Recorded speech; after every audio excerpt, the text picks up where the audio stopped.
किसी भी परीक्षा की डिमांड को समझना बहुत इंपॉर्टेंट है। जिस तरह से एक सही रास्ता आपको उस स्थान तक पहुंचाता है, आपके किसी निश्चित प्लेस तक पहुंचाता है, आपका सही रास्ता, उसी तरीके से आप एग्जाम्स की डिमांड को समझ लेते हो तो आप टॉपर बनते हो। मैं चयन की बात ही नहीं कर रहा हूं, मैं टॉपर बनने की बात कर रहा हूं। चयन तो निश्चित है ही है। तो अपने टू द पॉइंट चलेंगे।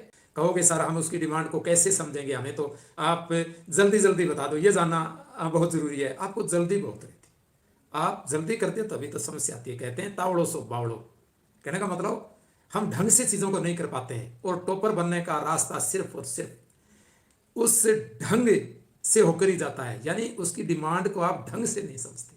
बस जानते हैं सर हम डिमांड 100 वर्ड्स के अंदर भूमिका लिखनी होती है, पार्ट्स लिखना होता है, निष्कर्ष लिखना होता है, लिख देंगे, टू द पॉइंट लिखना होता है, हम सभी से जानते हैं।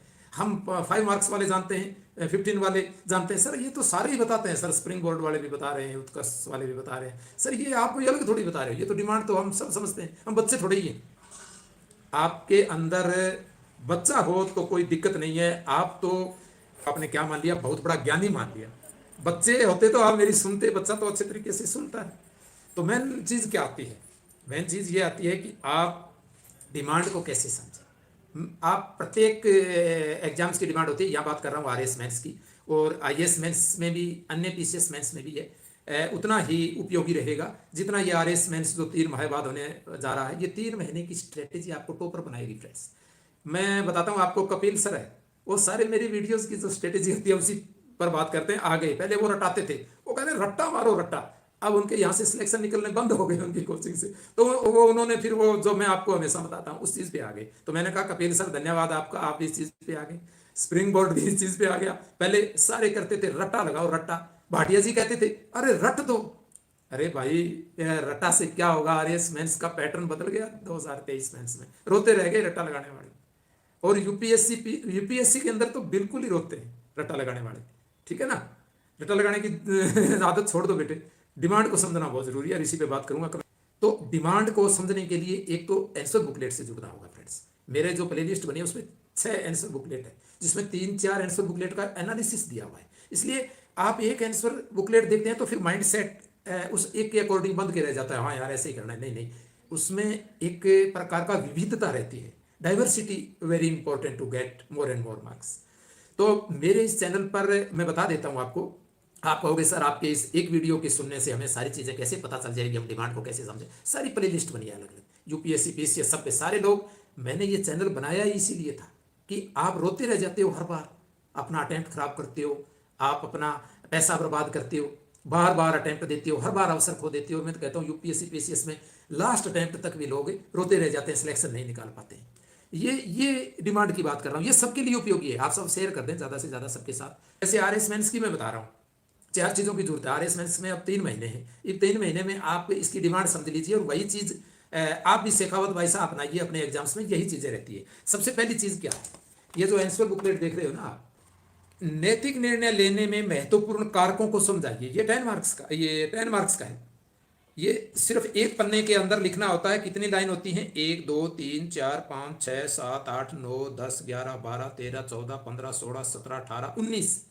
आपको 19 लाइनों के अंदर 100 वर्ड्स में लिखना होता है।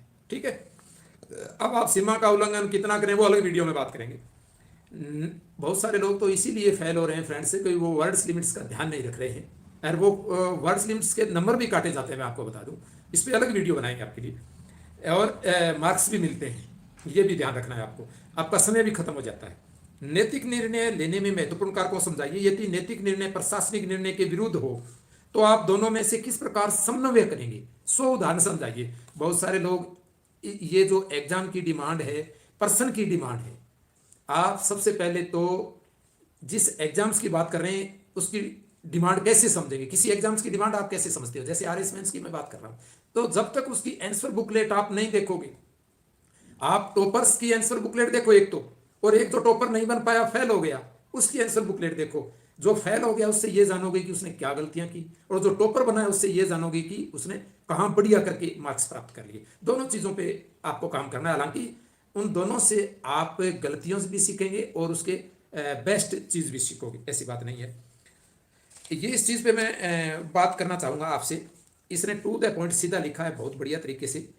सबसे पहले नैतिक निर्णय जो इसने पूछा इसकी परिभाषा देनी जरूरी है। जिस विषय पर आपका प्रश्न पूछा जा रहा है फ्रेंड्स, उसकी सबसे पहले उसकी परिचय आपको एक लाइन के अंदर देना बहुत जरूरी है। यह कह रहा है नैतिक निर्णय लेने में, नैतिक निर्णय आप कैसे लेते हो? किसी नैतिक द्वंद्व में से या किन्हीं नैतिक मूल्यों में से एक को चुना नैतिक निर्णय कहलाता है। नैतिक निर्णय करना होता है। अब नैतिक निर्णय के महत्वपूर्ण कारक पूछे इसने, यदि नैतिक निर्णय महत्वपूर्ण कारकों को समझाइए तो उसके कारक लिख दिए। फिर इसने आगे दूसरा पार्ट पूछा, नैतिक निर्णय प्रशासनिक निर्णय के विरुद्ध हो तो आप किस प्रकार समन्वय करेंगे। अब ये दोनों चीजें इसने लास्ट में समझाई है। मैं कॉपी अपलोड कर दूंगा टेलीग्राम चैनल पे, व्हाट्सएप पे, आपको यहाँ टेंशन लेने की जरूरत नहीं है। मैं आपको एक डिमांड बता रहा हूँ, आप क्वेश्चन की डिमांड समझेंगे क्वेश्चन को पढ़ने से, उसका आंसर देखने से, आंसर बुकलेट से। और एग्जाम की डिमांड, आप पूरे एग्जाम का ओवरऑल अगर डिमांड आपको समझनी है तो चारों पेपर्स की आंसर बुकलेट आपके पास होनी चाहिए, एक टॉपर्स की और एक जो सबऑर्डिनेट सर्विस में सिलेक्ट हो पाया या फिर वो नहीं सिलेक्ट हो पाया। ये आपके लिए जानना बहुत जरूरी है। ये एग्जाम्स की डिमांड ही आपको सफल बनाती है।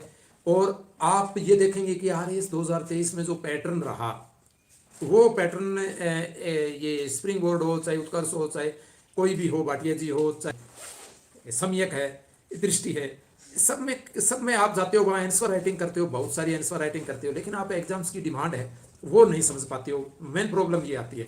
डिमांड का मतलब मैं समझ रहा हूँ कि आप जो नोट्स पढ़ देते हो, सर मैंने सारा ज्ञान प्राप्त कर लिया, लेकिन नोट्स सर सारी चीज़ पढ़ने के बाद उसमें जो वैल्यू एडिशन, जो न्यूज़पेपर्स में, जो मैगजीन्स में, जो अपने आसपास चारों ओर जो सिनेरियो है आपका, जितने भी इस लाइफ से जुड़ी हुई बहुत सारी चीज़ें होती हैं, उन चीज़ों से वैल्यू ऐड करो, उसमें करंट से रिलेट करो उसको। एक स्टेट का क्वेश्चन आ गया, राजस्थान में सौर ऊर्जा पर आ गया, तो उसमें आप इंडिया का क्या उसमें स्थान है उसको भी जोड़ो। वर्ल्ड के अंदर इसका अंतर्राष्ट्रीय सोलर अलायंस बनाए क्या, ये थोड़ा सा कुछ चीज़ें ऐड करो, 100 वर्ड्स में ज़्यादा तो नहीं। और ये चीज़ आप किस तरह से कर पाएंगे, ये सारी वीडियोज इस पर बने। RS मेंस का प्लेलिस्ट देखोगे, प्रीलिम्स की मैं उसको अपडेट कर दूंगा ढंग से, क्योंकि मिक्स हो रहे हैं। किसी में RS प्री का भी वीडियोज आ गया, RS मेंस में कोई इंटरव्यूज का आ गया, ये कुछ गलतियां हो जाती हैं प्लेलिस्ट बनाने में, तो आपके लिए प्लेलिस्ट अपडेट कर दी जाएगी 4। और हर्षवर्धन का, सर मेरी हैंडराइटिंग बहुत खराब है, तो क्या RS मेंस में हैंडराइटिंग मैटर करती है या कंटेंट मैटर करता है? बस द बेस्ट, हैंडराइटिंग में जाना ही नहीं है। सिर्फ हैंडराइटिंग सुंदर करने के चक्कर में RS 2018 मेंस में मैं 321 मार्क्स बना पाया। हिंदी इंग्लिश में 30-40 नंबर के क्वेश्चन ही मेरे रह गए थे। ठीक है, डिमांड समझता था। हाँ, एक और बताता हूँ, अकेले डिमांड पे ही मत रह जाना, डिमांड समझ ली। आप आंसर राइटिंग का, आप टेस्ट सीरीज से आप आंसर लिखने का अभ्यास कर लें, चारों पेपरों का, आप फुल पेपर का अभ्यास कर लें। आप विशेष रूप से हिंदी इंग्लिश में टाइम मैनेजमेंट करने का, कि मैं इतने टाइम के अंदर मेरा पेपर कवर कर पाता हूँ, ये भी वेरी इंपॉर्टेंट है। कई चीज़ों से डिमांड कंप्लीट होती है एक एग्जाम्स की। बेटे आप डिमांड तो समझ लोगे, हाँ सर हर पेपर के अंदर बढ़िया मार्क्स इसलिए आते हैं, ये डिमांड है इस एग्जाम की। तो इस एग्जाम की डिमांड के 4 डायमेंशन है इस एग्जाम की डिमांड के। एक तो फैक्ट, आपके पास फैक्ट भी होने चाहिए उससे संबंधित, ज़्यादा नहीं तो कुछ। एक उससे संबंधित multi dimensional approach, inter disciplinary, inter subjective discipline, उसका सांस्कृतिक पहलू, राजनीतिक, सामाजिक, आर्थिक सारी पक्ष उससे क्लियर होने चाहिए। एक उसका करंट से रिलेट होना चाहिए, वो आपका।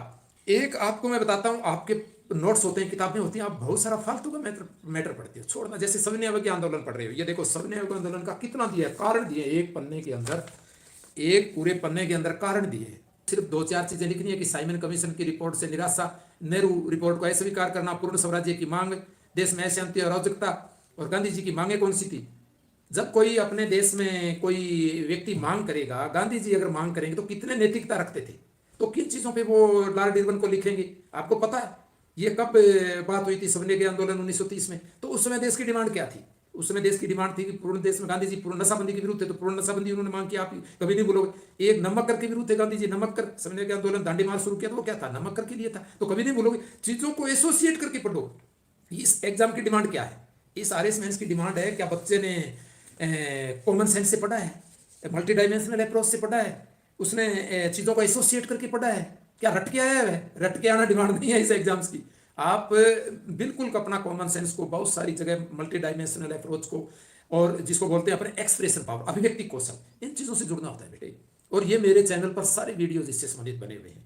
मैंने चैनल बनाया इसीलिए था, पढ़ाने की वीडियो तो बहुत कम है। नो नीड टू रिवाइज वाली प्ले लिस्ट पे 30 वीडियो है, और अभी IR इंटरनेशनल रिलेशन से संबंधित 2-4 वीडियो डाले। आप वो वीडियो देखोगे, आपकी इस एग्जाम्स की डिमांड आपको क्लियर हो जाएगी। मल्टी डायमेंशनल अप्रोच और एक्सप्रेशन, अभिव्यक्ति कौशल कैसे सीखें, वो इंटरनेशनल रिलेशंस वाली वीडियो देख लेना, मजा आ जाएगा। आप कहोगे सर आप 100% कर दोगे, ये कहता हूँ, आप एग्जाम देने के बाद आप मेरे से बात करना का सर पेपर दे के है वो दिल खुश हो गया।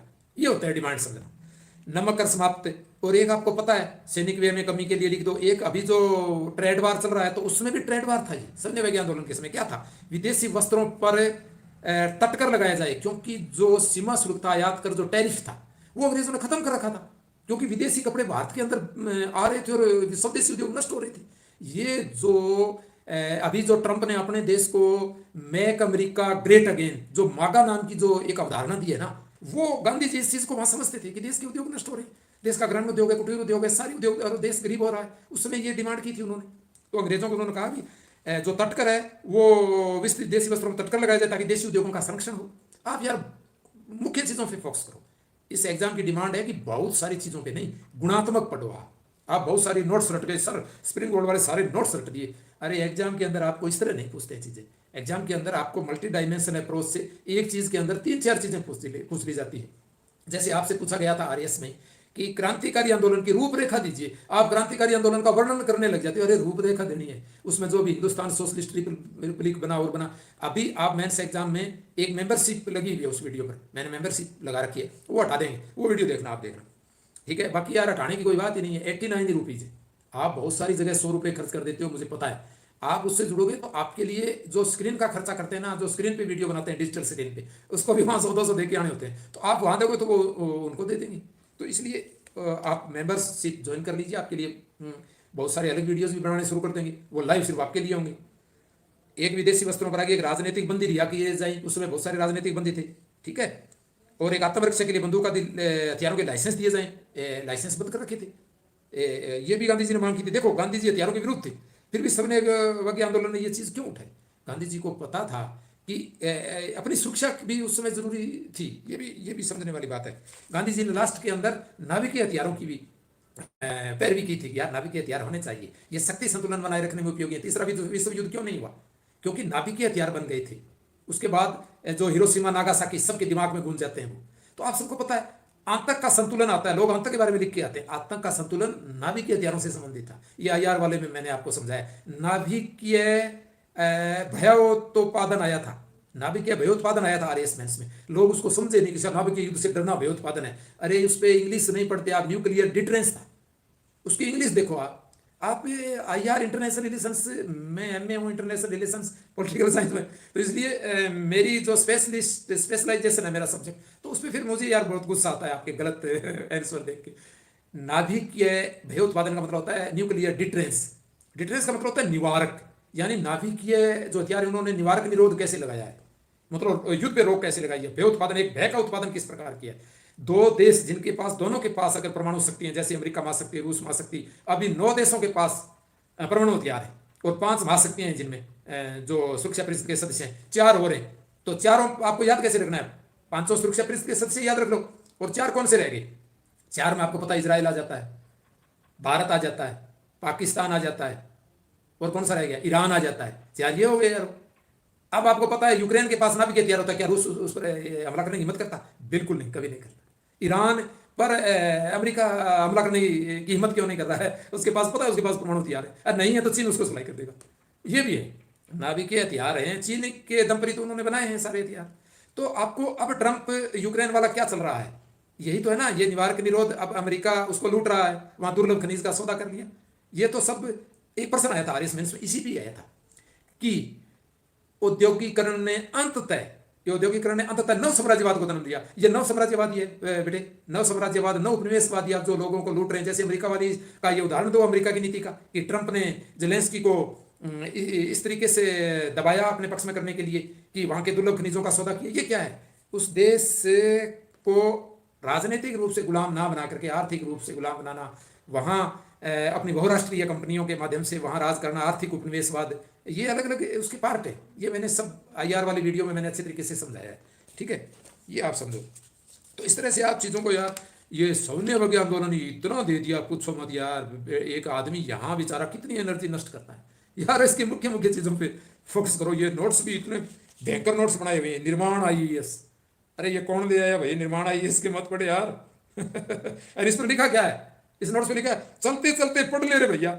अरे यार ये तो चलते चलते नहीं पढ़ता, ये तो पढ़ते पढ़ते चला जाएगा, ऐसा हो सकता है। तो बेटे कैसे पढ़ना है, किस तरह पढ़े, कौन सी पुस्तक से, हाउ टू रीड, ये सारी वीडियोज इस पर बने। इसलिए 30 मिनट का सेशन हो गया। होली की शुभकामनाएं। और आप तिलक होली खेलें, जल संरक्षण करें, पर्यावरण प्रदूषण ना फैलाएं। बहुत सारे रंग, ये सब केमिकल है। लोग क्या करते हैं, उनको ज्ञान देते हैं ना स्वास्थ्य संबंधी, क्या आप इस केमिकल से बचो, धूम्रपान मत करो, तो वो कहते हैं सर सारे ही पी रहे हैं सर, धूम्रपान से क्या होता है। अरे यार प्रदूषण तो ऐसे ही बहुत है। आपको पता है भारत की अभी जो रिपोर्ट आई है, भारत प्रदूषणकारी देशों में भारत के 20 शहर है। तीसरा देश प्रदूषण की रिपोर्ट आई, भारत के 20 शहर है उसमें, जिसके अंदर आपका 12वां सिटी हनुमानगढ़ है हमारा, और 7वां सिटी श्री गंगानगर है। तो ये क्यों है, वहां पराली का और का ये धुआं इतना भयंकर रहता है, पूछो मत। और दिल्ली है पास में, यहाँ चावल की फैक्ट्रियां एनी टाइम प्रदूषण सुलगती हैं। मेरे आसपास भी कुछ फैक्ट्रियां उसको मैं देखता हूँ।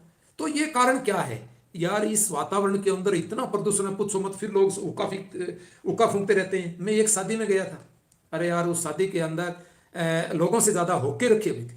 हुक्का जिसको बोलते हैं कली हुक्का, तंबाकू वाला फ्लेवर्ड हुक्का, यार उसके इतने नुकसान है, पूछो मत। कैंसर है, दमा है, लीवर सिरोसिस है, शरीर में भयंकर कैंसरकारी बीमारियां हो रही है। लोगों की जो शरीर की जो क्षमता है, कैपेसिटी पढ़ने की, शरीर की मेमोरी ह्रास तो सबसे ज्यादा होता है नशे से। अब आप कह रहे हो प्रदूषण पढ़ते हैं कि इतना प्रदूषण है वातावरण में, पूछो मत। 250, 300, 400 AQI जा रहा है, एयर क्वालिटी इंडेक्स इतना हाई है, पूछो मत। फिर भी लोग सिगरेट फूंक रहे हैं। अरे यार वातावरण में इतना प्रदूषण है तो ऊपर से धुआं और ले रहा है। मैं कोई नशा नहीं करता। आप 25 साल के युवा के साथ मुझे दौड़ा दीजिए और उसका हाथ मुझे पकड़ा दीजिए, उसकी पैंट के लिए हो जाएगी। ये चीज़ है, क्योंकि मैं नशा नहीं करता। और ये फालतू के जो प्रदूषण है इनसे बचता हूँ, और खान पीन में भी सावधानी रखता हूँ। छोले भटूरे फास्ट फूड ये नहीं खाता। अभी भी मेमोरी के अंदर है ना, आप से ज़्यादा प्रखर है। मेमोरी प्रखर तो मेरी एसोसिएट थ्योरी से पढ़ता हूँ, नो नीड टू रिवाइज के साथ। जैसे राजस्थान के एकीकरण आप हर बार भूल जाते हैं, मुझे अभी भी 10 सालों से याद है, क्योंकि मैं उसको एसोसिएट करके पढ़ता हूँ, ट्रिक बना के नहीं। ट्रिक तो भूल जाते हो, ट्रिक कितनों की बनाओगे, वो वीडियो सब देख लेना। और डिमांड आपको मैंने बता दी कैसे समझेंगे आप, ये सारे वीडियोज इस पर बने हैं। डिमांड आप कैसे समझे, आप आंसर बुकलेट देखोगे, मेरे जो वीडियो अपलोड किए हुए नो नीड टू रिवाइज वाली, वो आप देख लेना। तो इस RAS एग्जाम्स की डिमांड पुनः दोहरा देता हूँ। सबसे पहले तो इसकी डिमांड ये है कि आप RBSc NCERT ये पुस्तकें आप पढ़ें। DD बसु, विपिन चंद्रा, ये कुछ पुस्तकें जैसे आधुनिक भारत, विपिन चंद्र, DD बसु, संविधान, कुछ महत्वपूर्ण पुस्तकें, मेरे पुस्तकों वाला वीडियो बनाया, इस पर बात नहीं करूंगा।